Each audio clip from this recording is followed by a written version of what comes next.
यहाँ पर नहीं मिल रहा। मैं कल शुगर मिल के अधिकारियों के साथ बैठा था। नरसिंहपुर जिले में बहुत सारे मिले, वहाँ पर 8-9 मिले, एक जिले में 9 मिले और वहाँ पर्याप्त गन्ना मिलों को मिलता है और रिकवरी भी अच्छी होती है और वहाँ का किसान पूरे साल गन्ने की फसल लगाता है। हमने पिछले 7-8 सालों में बहुत सारे अलग अलग प्रयोग किए हैं। इंटरक्रॉपिंग की हमने कोशिश की, हमने कहा गन्ने के साथ चना लगा लो। बीच में तो चना हमने मुफ्त में सरकारी विभाग से काश्तकार भाइयों को दिलवाया जब सचिन भाई विधायक मंत्री बने थे। हमने कहा आप गन्ने के साथ चना लगा लीजिए। कुछ लोगों ने लगाया, कुछ लोगों ने नहीं लगाया। आज परिस्थिति ऐसी बनी है शुगर में, अगर गन्ना हो तो अच्छे मुनाफे में हम उसको खड़ा कर सकते हैं, लेकिन लगातार हमारे अधिकारी और हमारे कैन डेवलपमेंट के लोग तो काम कर ही रहे हैं, निरंतर किसान भाइयों के संपर्क में हैं। आप पहले कहते थे पानी नहीं आ गया, पानी आ गया तो भी गन्ना नहीं लग रहा है। पहले शिकायत होती थी पिताजी से कि रमेश भाई कहते भैया पानी नहीं है, गन्ना कहाँ से लगाएं। अब हर घर में हर गली में पानी आ गया है, फिर भी गन्ने का रकबा बढ़ने के बजाय घटने लगा है और इससे संस्था को बहुत बड़ी मुश्किल से हम लोग संस्था को खड़ा करने की स्थिति में बने हुए हैं।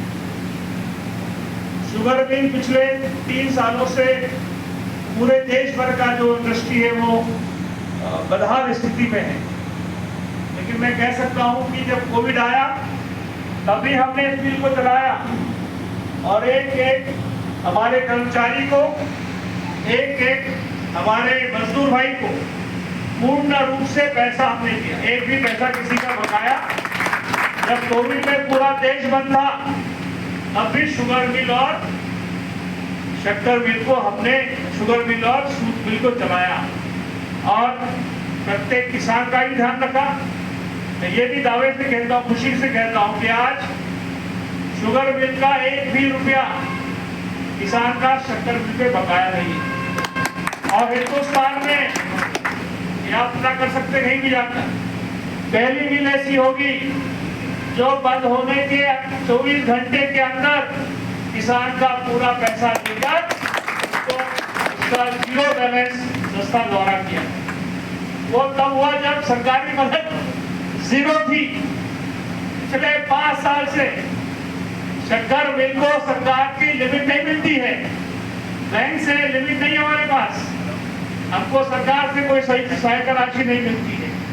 हम अपने दम पर और किसान भाइयों की मदद से खुद का ही बनाकर, खुद का ही कमाकर इस संस्था को चलाने का काम पिछले 8-10 सालों से लगातार कर। हर बार बैंक में जाते हैं, बैंक वाले दीपक कुट्टी भोपाल जाते हैं, कॉपरेटिव बैंक में जाते हैं, बिहार जाते हैं, लेकिन हमको कोई हाथ ही नहीं दे रहा है।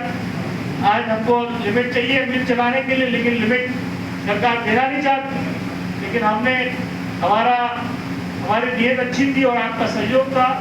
हमने बिना बैंक की मदद से शक्कर मिल को पिछले 5 साल से लगातार हमने चलाया।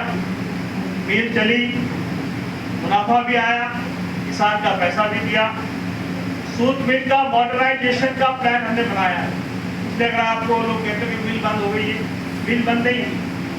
मिल की मशीनें 40 साल पुरानी है और अब वो नई तकनीक पर इसको चलाना चाहिए हर आदमी ने हमसे कहा। तो नया मॉडर्नाइजेशन का हमने उस प्रस्ताव सरकार को भेजा है। 50 करोड़ का वो प्रस्ताव है जो हमने स्टेट गवर्नमेंट को, सेंट्रल गवर्नमेंट को भेजा और हमने कहा है कि हम नई मशीन इसको बदल कर नई तेज चलने वाली अच्छी क्वालिटी का धागा बनाने वाली मशीन लगाना चाहते हैं। इसमें हमको प्रदेश की सरकार भी और केंद्र की सरकार भी मदद करे। जो मॉडर्नाइजेशन हम करना चाहते हैं उसकी प्रस्ताव ऑलरेडी हम भेज चुके हैं और मुझे पूर्ण उम्मीद है कि अगले 1-2 महीने के अंदर ही नया हमारा प्रस्ताव मॉडर्नाइजेशन का है पूर्ण होगा।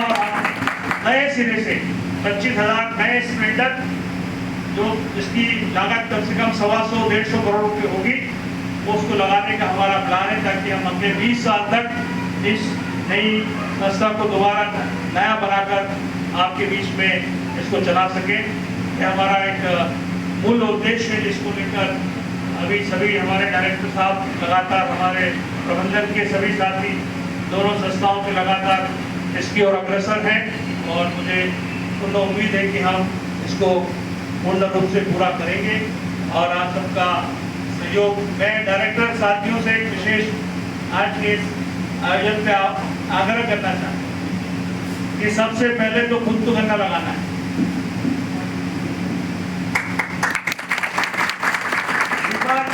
जी सर। और कृष्णपाल जी सर। आप कल सारे डायरेक्टर घर जाएंगे। जी जी। और मिनिमम 10 एकड़ गन्ना पहले हमारे डायरेक्टर साहब लगाएंगे, उसके बाद हम किसान भाई को लगवाएंगे। जी। और आज मुहूर्त यहीं से शुरू करने वाला हूँ। तो जितने डायरेक्टर यहाँ बैठे हैं, राम सिंह भाई गन्ना लगाना पड़ेगा। हाँ, सबसे पहले डायरेक्टर लोग 10-10 एकड़ गन्ना लगाएंगे, उसके बाद फिर हम किसान भाइयों से और डायरेक्टर साथियों से मेरा आग्रह है कि आपका प्रभाववान क्षेत्र में है, आप अपने आसपास गांव में, इलाके में गन्ने को प्रोत्साहित करने के लिए किसानों को तैयार करें। और हमने टारगेट दिया कि इस साल में हम लोग 5000 एकड़ में नया गन्ना लगाना चाहते हैं। देवला वाले साथियों से मेरा विशेष आग्रह, तुम मील के पीछे रहते हो, वहाँ गन्ना नहीं लग रहा है। इनके गन्ना लगाए दोनों क्या है? दोनों क्या है? गुड। तो मैं किसान भाइयों से, हमारे 3-4 मामा जी आए हुए हैं सबल भोगल से, तो मेरा आपसे भी विशेष प्रार्थना है कि आप, क्योंकि मील अगर चलानी है तो गन्ना चाहिए जी। अगर गन्ना है तो मील बहुत अच्छी हम चला सकते हैं, कोई मील चलाने में कोई आपत्ति नहीं है।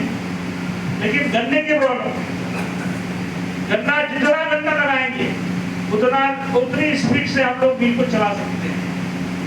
तो मैं बहुत प्रार्थना के साथ डायरेक्टर साथियों से भी और जो संचालक हमारे जो प्रतिनिधि लोग आए, हमारे सदस्य साथी आए हैं, उनसे भी प्रार्थना करना चाहता हूँ कि हमें अधिक से अधिक गन्ने की को लगाने के लिए आप हमको सहयोग करें। हमने इतनी बड़ी योजना बनाई है आपको। दूसरा लगा जी, बीज फ्री में दे रहे, मतलब अभी पैसा नहीं लग रहा है, दवाई दे रहे हैं एडवांस में, रोड दे रहे हैं एडवांस में, फर्टिलाइजर दे रहे हैं एडवांस में, लोन दे रहे हैं एडवांस में, ड्रिप लगा बिजली ड्रिप लगानी है, उसका लोन सेंक्शन कराने की स्थिति में हम हैं। दवाई छिड़कने के लिए वो मशीन जो क्या कहते हैं, ड्रोन उसका स्प्रेयर, वो भी संस्था की तरफ से किसान भाइयों के लिए उपलब्ध है। एक शिकायत मालूम है कि गन्ना समय पर नहीं करता है। अनिल भाई का गन्ना ही पिछले साल रह गया था, बहुत नाराज हुई है मुझसे, और बड़े बाबा जी तो बहुत ज्यादा नाराज में पानी पर्याप्त होता है, तो आप मोटर चलाने में हमको आपत्ति नहीं आती, दिन भर आप मोटर चला सकते हैं। तो नहर से इतना वाटर लेवल हर जगह का बढ़ चुका है। तो मैं बहुत सबसे कहना चाहता हूँ कि आप सहयोग करें, ये बिल अपनी है, हमको चलाना है इसको। अगर रॉ मटेरियल नहीं रहेगा तो बिल कैसे चलाएंगे? हर महीने का 35-40 लाख रुपए का खर्चा शुगर मिल अकेले में होता है, जिसमें हम तनख्वाहें मेंटेनेंस लेते हैं। तो एक प्रस्ताव हमने और कल विचार किया है कि हम किसान भाइयों के लिए कोल्ड स्टोरेज लगा दें। कोल्ड स्टोरेज इसलिए लगा दें, जो किसान भाई अपना चना 3 महीने 4 महीने के लिए स्टोर करना चाहता है और अच्छे दाम आने पर उसको बेचना चाहता है, अगर मिर्ची रखना चाहता है अपनी वहाँ पर, तो वो कोल्ड स्टोरेज पे हम उसको उसकी मिर्ची के एवज में, उसके चने के एवज में उसको लोन भी दे सकते हैं। शॉर्ट टर्म लोन जिसको कहते हैं कि आपने अपना अनाज रखा, उसके एवज में खेती किसानी के लिए, शादी ब्याह के लिए आपको अगर कर्जा चाहिए, लोन चाहिए, तो वो लोन संस्था द्वारा आपको उपलब्ध कराने की कार्य योजना हमने कल ही बनाई है। एक बड़ा कोल्ड स्टोरेज या तो खरगोन में प्लान करेंगे या वहीं शुगर मिल में प्लान करेंगे। वो प्रस्ताव अभी हम लोगों ने सरकार को भेजने का कार्यक्रम कल ही हमने तय किया है। और एक डीजल पंप, पेट्रोल पंप भी वहीं शंकर मिल के सामने लगाने का प्रस्ताव सबकी तरफ से आया था, ताकि जब हार्वेस्टिंग के समय जो किसान भाई डीजल में जिसको दिक्कत आती है, डीजल ट्रैक्टरों में, गाड़ियों में, वो डीजल वहाँ से लेकर उसका प्रबंधन करने का प्रयास आगामी दिनों में करने वाले हैं। तो मैं इन्हीं शब्दों के साथ एक बार डीआर ऑफिस, कृषि विभाग के तमाम साथियों का